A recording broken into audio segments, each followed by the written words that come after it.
자, 투레일 전체적인 거에 대해서 다 설명을 드릴게요. 자, 투레일 같은 경우는 레일 두 개를 따라서 단면이 간다라고 생각을 하시고요.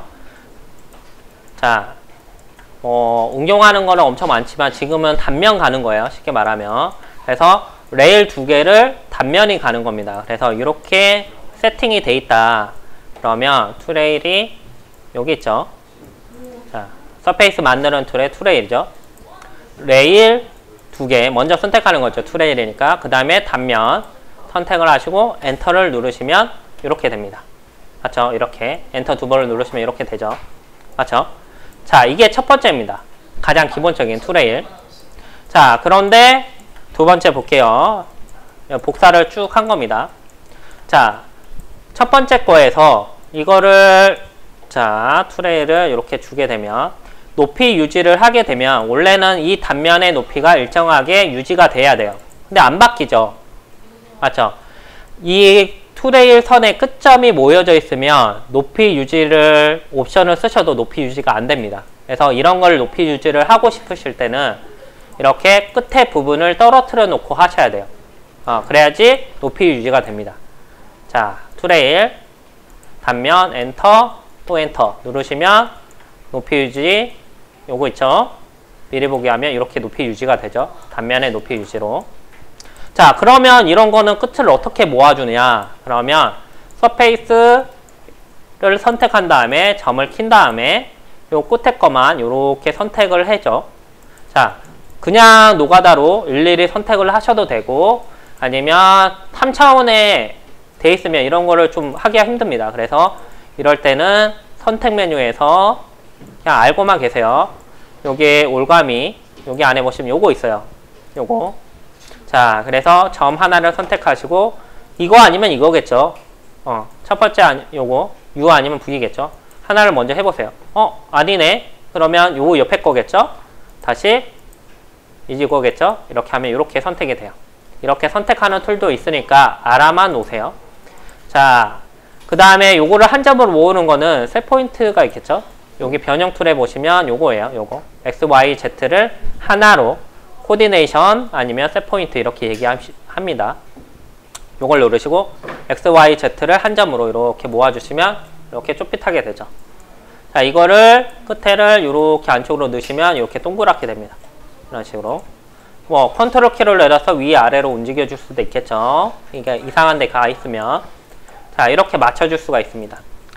자, 그런데 경우에 따라서 투레일이 요 아이스 커브를 수직으로 놔야 될 때가 있어요. 왜 그러냐면 단면이 이렇게 가면 이쪽은 좁아지고 이쪽은 넓어지고 이런 현상이 있거든요. 그 단면에 따라서. 그래서 이럴 때는 어떻게 하냐면 자, 투레일에서 투레일 레일 두 개 선택, 단면 선택, 엔터 또 엔터 이렇게 한 다음에 슬래시 추가 있습니다. 이거를 수직점, 이 개체 스냅에서 수직점으로 이렇게 잡아주시면 아이스 커버가 잡힙니다.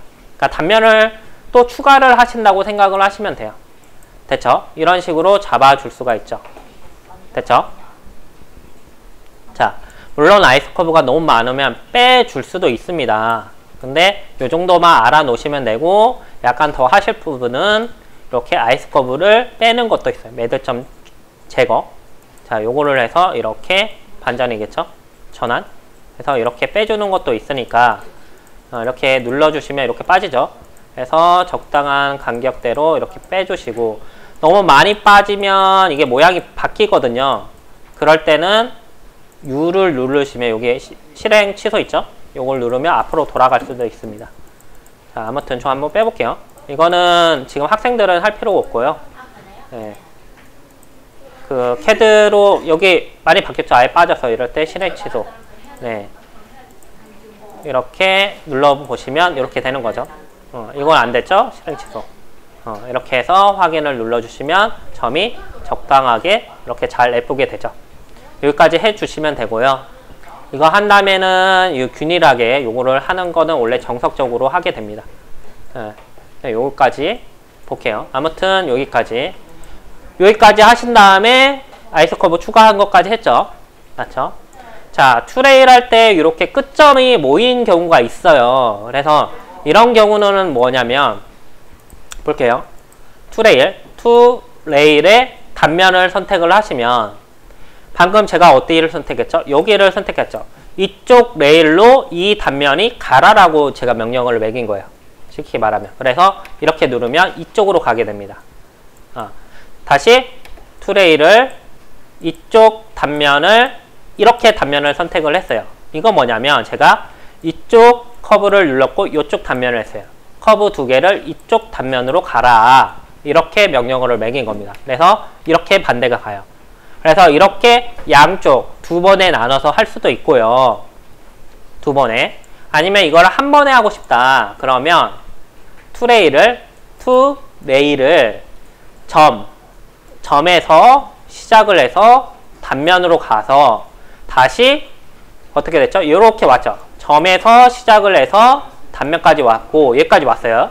다시 단면이 요 점까지 와라 라고 명령을 매기려고 그러면 위에 또 점이 있죠. 점을 클릭을 하고 요 점까지 클릭을 하면 이 점, 단면, 점 이렇게 된 거죠. 엔터 누르면 이렇게 가게 됩니다. 한 번에. 됐죠? 자, 점을 쓸 때는 이 마지막 포인트가 합쳐져야지, 요 포인트가 딱 붙어 있어야지 점을 쓰시는 걸 추천을 드려요. 만약에 이게 조금이라도 떨어져 있으면 어떤 현상이 일어나냐면 이 단면이 요 점으로 모이기 때문에 이 단면이 이쪽 단면도 이렇게 오게 됩니다. 그래서 이런 식의 서페이스가 만들어지는 거죠. 그래서 자기가 원하는 대로 안 만들어지는 거죠. 조금이라도 떨어져 있을 때는 단면을 끝에다가 위치를 시키는 게 맞습니다. 아셨죠? 자, 이렇게 하시면 투레일에 대해서 기본적인 거는 다 한 것 같아요. 아셨죠? 여기까지 한번 해보시면 응용을 하시면 약간 복잡한 형태도 다 만드실 수 있을 거예요. 아셨죠? 자, 여기까지 할게요.